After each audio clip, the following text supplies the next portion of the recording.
नमस्कार, मैं Sumant. Welcome to Kalpavriksha IAS. ये है डे 73 हमारे डेली एमसीक्यू सीरीज़ का यूपीएससी प्रीलिम्स 2023 के लिए। अभी जो यूपीपीसीएस का एग्ज़ाम आने वाला है, प्रीलिम्स आने वाला है, और जो पेपर एपीएफओ का है उसके लिए भी हमारे लेक्चर रिलेवेंट होंगे। जो सब्जेक्ट हैं इकॉनमी वगैरह के, उन सब चीज़ों के लिए। चलो, तो जो टेलीग्राम है साइट है उसका लिंक डिस्क्रिप्शन में दिया हुआ है, उसको देख लेना।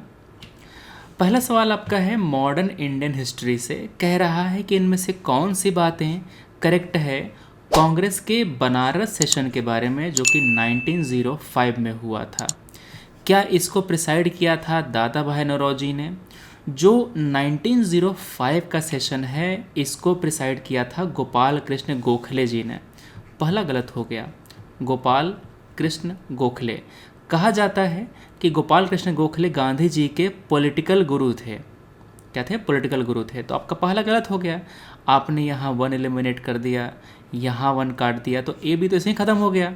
बच गया 2 और 3 या फिर नन। सेल्फ गवर्नमेंट और swaraj, it was declared as the goal of Congress at this session. ये जो गोल था सेल्फ गवर्नमेंट का, स्वराज का, ये कांग्रेस का गोल डिक्लेयर किया गया था 1 साल के बाद 1906 जो कलकत्ता सेशन है ना, वहाँ पे।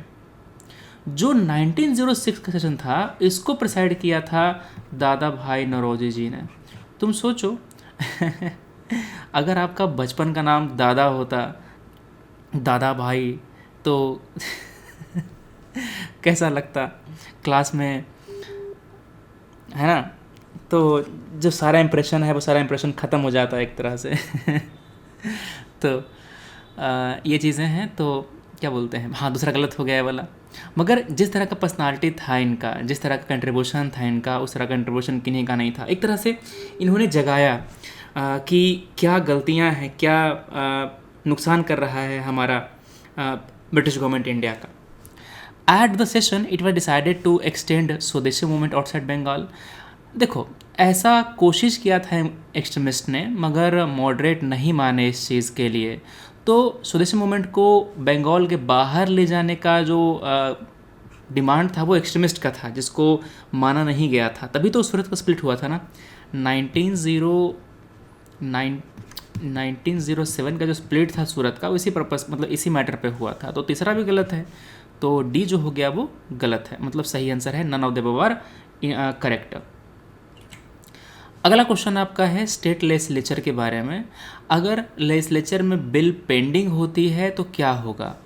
अगर असेंबली ने बिल पास कर दिया है, काउंसिल में बिल पड़ा हुआ है, अगर काउंसिल ने बिल पास कर दिया है, असेंबली में पड़ा हुआ है, अगर बिल पास हो गया है स्टेट लेजिस्लेचर द्वारा मगर गवर्नर के पास एसेंट के लिए पेंडिंग पड़ा है, बिल पास हो गया है मगर प्रेसिडेंट ने उसको रिटर्न कर दिया है रिकन्सिडरेशन के लिए, तो ये बताओ इनमें से किस केस में बिल लैप्स हो जाएगा अगर असेंबली डिसॉल्व हो जाती है? तो जो चैप्टर है पार्लियामेंट का उसमें आपको सारी बातें लिखी गई हैं, मगर वो पार्लियामेंट के पर्सपेक्टिव से है। मतलब कि अगर लोकसभा में है, राज्यसभा में गया तो क्या होगा, अगर लोकसभा डिसॉल्व हो गया तो क्या होगा, ये सब चीज़ें समझ गए।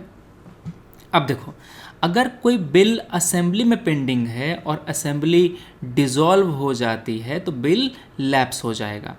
अगर असेंबली ने बिल पास कर दिया है और काउंसिल में पेंडिंग है तो बिल लैप्स हो जाएगा। ठीक है, तो पहले केस में आपका जो बिल है वो लैप्स कर गया। दूसरा, काउंसिल ने पास कर दिया मगर असेंबली में पेंडिंग है तो भी बिल लैप्स कर जाएगा, तो सेकंड भी करेक्ट है। ठीक है, अगर लेजिस्लेचर में बिल पास कर दिया है मगर गवर्नमेंट जो गवर्नर है इसका एसेंट पेंडिंग है तो बिल लैप्स नहीं करेगा। यहाँ तक कि अगर प्रेसिडेंट का भी एसेंट पेंडिंग है तो बिल लैप्स नहीं करेगा। ठीक है, एक चीज़ और, अगर लेजिस्लेचर ने बिल पास कर दिया है और प्रेसिडेंट ने लौटा दिया है उसको रिकन्सिडरेशन के लिए तो बिल लैप्स नहीं करेगा। तो 3 और 4 वाले केस में बिल लैप्स नहीं करेगा, 1 और 2 में करेगा। दैट्स वाई बी 1 और 2 only is the correct answer.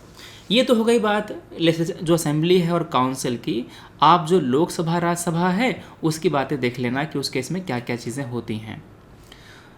हमारे भारत में, देश में कई सारे स्टेट ऐसे हैं जो समुद्र से अपना बॉर्डर शेयर करते हैं, जैसे कि वेस्ट बंगाल हो गया, उड़ीसा है, आंध्र प्रदेश है, नीचे में तमिलनाडु, केरला, कर्नाटका है ना, गोवा, महाराष्ट्र, गुजरात, ये सब चीज़ें।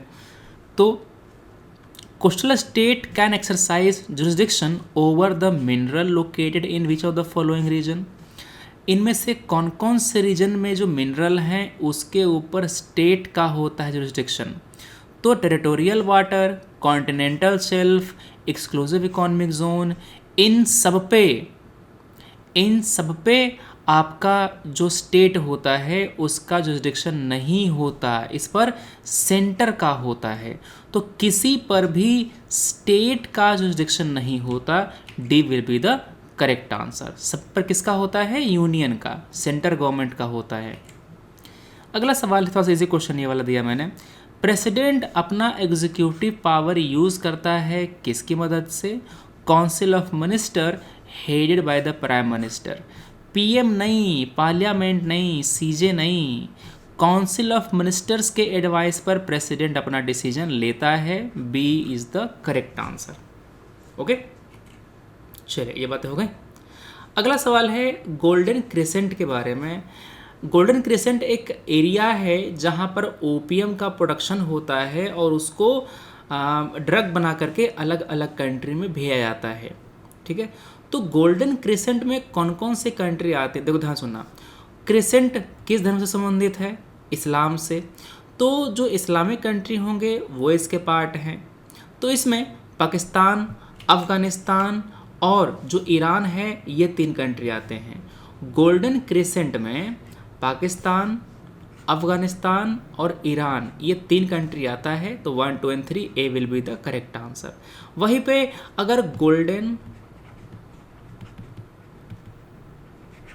ट्रायंगल का नाम पूछा होता आपसे तो इसमें म्यांमार,